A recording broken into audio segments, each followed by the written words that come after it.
Allô?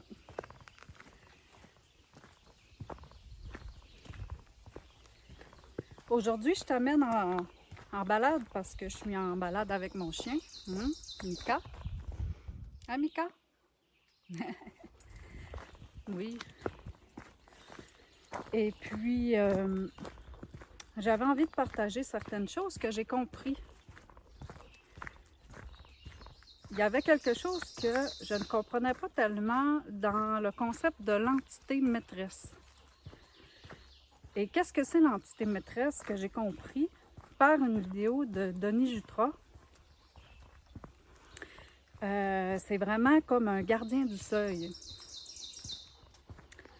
C'est comme une entité qu'on a à l'intérieur de soi qui empêche la libération, qui empêche l'accès à son esprit. Parce qu'on sait que l'esprit, c'est l'endroit où est-ce qu'on retrouve toutes nos réponses, où est-ce qu'on retrouve notre savoir, notre connaissance, où est-ce qu'on se connecte à qu'est-ce qu'on est vraiment, qui on est, qu'est-ce qu'on veut, où on va dans notre sens de vie.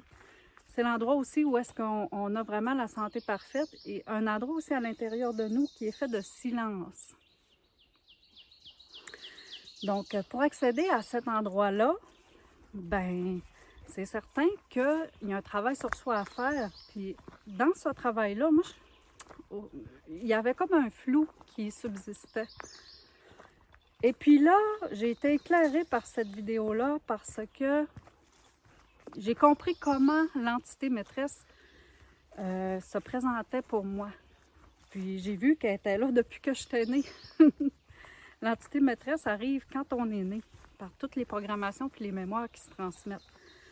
Puis l'entité maîtresse, comme il l'explique super bien, ça peut se présenter dans un parent qui va nous casser, dans la violence, la négligence, ça peut être n'importe quoi, ça peut être du harcèlement à l'école, ça peut être n'importe quoi. L'entité maîtresse vient, arrive, puis nous empêche notre contact à l'esprit, l'espace en dedans de nous aussi, qui comprend qu'on est tous connectés ensemble.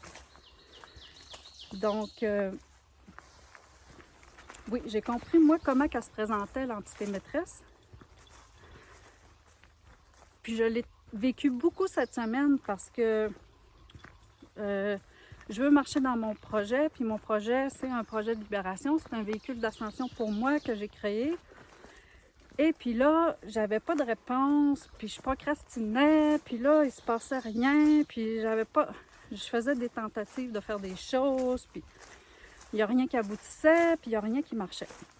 Et là, je ressentais une fatigue, mais une fatigue vraiment, là.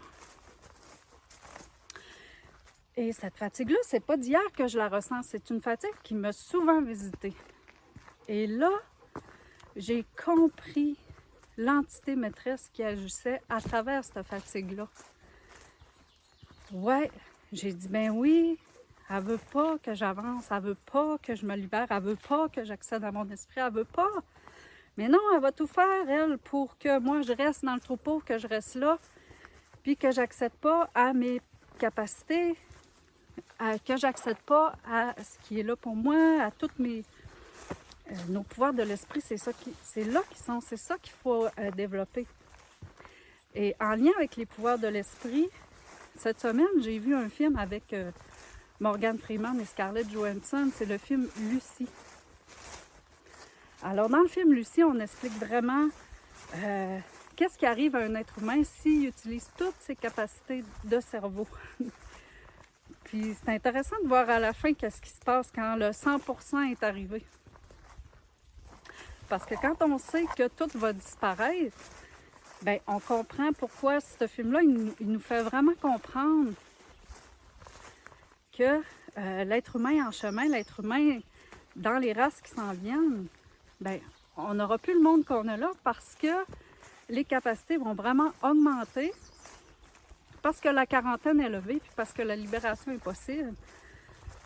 Donc, en travaillant nos pouvoirs, puis en reconnaissant aussi comment l'entité maîtresse qui nous empêche de s'élever, le gardien du seuil qui est en dedans de nous autres, de quelle manière, de quelle façon il va travailler en dedans de nous, puis de quelle manière s'en libérer. Puis moi, quand je parle de l'amour, l'amour c'est une technologie. Oui, l'amour c'est une technologie parce que comment moi je fais pour m'en libérer? Ben, c'est en l'accueillant, puis en l'aimant, puis en l'acceptant, puis en disant ah. Puis en l'amenant, ben, Denis Jutras, lui, appelle ça au point zéro, en l'absorbant au point zéro, en le remenant. Mais de la façon, moi, que je le fais, c'est vraiment, même si, exemple, je suis fatiguée, je choisis de m'aimer totalement, profondément, infiniment. Ça s'appelle le Emotional Freedom Technique, le EFT. Donc, sur Internet, il faut aller voir EFT, c'est comment ça marche, avec tous les points. Mais aussi de commander. Admettons, moi, je dis, comme là, moi, j'ai demandé à mon esprit, écoute, là, donne-moi des réponses pour mon projet, amène-moi plus loin dans mon projet. Donc, j'ai demandé une réponse et je l'ai eue parce que je suis tombée sur cette vidéo-là, puis il m'a expliqué vraiment clairement c'est quoi l'entité maîtresse, comment qu'elle travaille en dedans de moi, puis de quelle façon qu'elle marche pour m'empêcher de marcher justement, pour aller de l'avant, pour me libérer des situations de merde, des situations médiocres, des situations qu'on peut vivre, que ce soit de la précarité, que ce soit de la violence, que ce soit n'importe quoi, de la maladie. Donc voilà, le pouvoir de l'esprit, il est extrême.